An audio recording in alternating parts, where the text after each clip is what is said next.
বা স্বৈরতন্ত্রকে প্রতিষ্ঠিত করবার মূল উৎসের জায়গাটা হচ্ছে ক্ষমতার কেন্দ্রীকরণ, কেন্দ্রীভূত শাসন ব্যবস্থা, কেন্দ্রীভূত ক্ষমতা কাঠামো বাংলাদেশের সমস্ত উৎপাদ অথবা সমস্ত নৈরাজ্য সমস্ত ফ্যাসিবাদের উৎপাদন বিকাশের জায়গা তৈরি করেছে। সেই জন্য আজকে জুলাই গণঅভ্যুত্থানের পরে আমরা সেই ক্ষমতা কাঠামো পুনর্বিন্যাস করবার জন্য বহু ক্ষেত্রে কাজ করছি। প্রধানমন্ত্রী দুই মেয়াদে থাকছেন না, 70 অনুচ্ছেদ, উচ্চকক্ষে প্রতিনিধিত্ব, অনেক বিষয়ে কাজ করছি। তারই অংশ হিসাবে আজকে যে প্রধানমন্ত্রী একাধিক পদে থাকবার প্রশ্নটি এটি এসছে। আমরা কমিশনের সাথে যখন প্রথম আমরা কথা বলেছি তখন এই 3টি পদেই আলাদা আলাদা ব্যক্তি থাকবার আমরা মনে করি। আমরা মনে করি এক ব্যক্তির হাতে সব কিছু থাকবার কারণে মনস্তাত্ত্বিকভাবে তার যে ক্ষমতা আইন বহির্ভূত অথবা ক্ষমতা সীমা ছাড়িয়ে যাওয়ার যে প্রবণতা তৈরি হওয়ার সুযোগ থাকে সেটি রোধ করা যাবে। একই সাথে গণতন্ত্রের বিকাশ, নেতৃত্বের বিকাশ, ক্ষমতার ভারসাম্য তৈরি করা এবং আইন এবং নির্বাহী বিভাগের ভেতরে যে ভারসাম্য তৈরি করবার সুযোগ আছে সেটি তৈরি করা যায়। সেই জন্য আমরা বলেছি, আগে 3টি কথা বলছি, আসলে ঐক্যবদ্ধ কমিশনের আলোচনার প্রেক্ষিতে, সকলের মতামতের প্রেক্ষিতে আমাদের অবস্থান পরিবর্তন করে আমরা বলছি যে দলীয় প্রধান প্রশ্নে কোনো আপোষ নাই। প্রধানমন্ত্রী এবং সংসদ নেতা আমরা একদম অগ্রগতি দেখাতে যাই, এই দুজন এই জায়গায় এক ব্যক্তি হতে পারবেন, কিন্তু তিনি দলীয় প্রধান হতে পারবেন না। এই প্রশ্নের পরিষ্কার অবস্থান আমাদের, এবং আমরা অনেকগুলো রাজনৈতিক দল সে বিষয়ে আমরা একমত হয়েছি। দ্বিতীয় যে গুরুত্বপূর্ণ প্রশ্নটি আলোচিত হয়েছে, আপনারা ইতিমধ্যে দেখেছেন, সংবিধানের মূলনীতি, রাষ্ট্রের যে মূলনীতির কথা বলা হয়েছে। এখানে যে প্রস্তাবনা আজকে হাজির করা হয়েছে তাতে করে জাতীয়তাবাদের বিষয়টি নেই।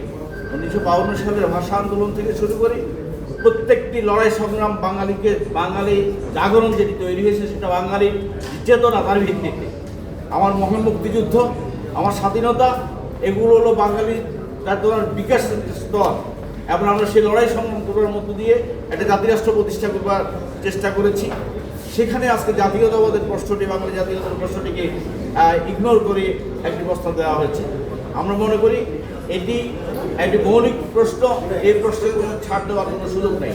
বাঙালি জাতীয়তাবাদ একসময় ভারতীয় মুসলিম, ভারতীয় বাঙালি, পাকিস্তানি বাঙালি, মুসলিম বাঙালি, এইভাবে বাঙালিকে দেখা হতো। আজকে বাঙালি তার শ্রেণী পেশার ভিত্তিতে আজকে বিকশিত, সারা বিশ্বে বাঙালি প্রকৌশলী, বাঙালি ডাক্তার থেকে শুরু করি, বাঙালি সাংস্কৃতিক কর্মী থেকে শুরু করি, এই যে বিকাশমান জাতিসত্তার যে বিকাশ, বাঙালিত্বের যে বিকাশ, সেটিকে রোধ করবার এক ধরনের অপচেষ্টা এখানে করা হয়েছে।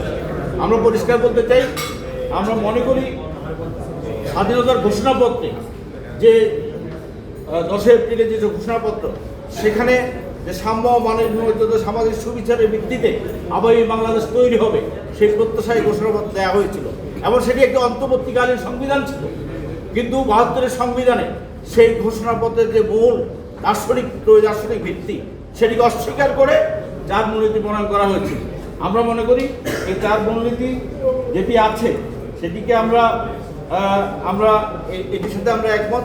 একই সাথে আমরা মনে করি যে এই সাম্য, মানবিক মর্যাদা, সামাজিক সুবিচারের বিষয়টি এখানে সংযুক্ত করতে হবে, এবং এর মধ্য দিয়ে এটি প্রতিস্থাপনের বিষয় নয়। এই প্রশ্নে একটি জাতীয় ঐক্য তৈরি করবার প্রশ্ন।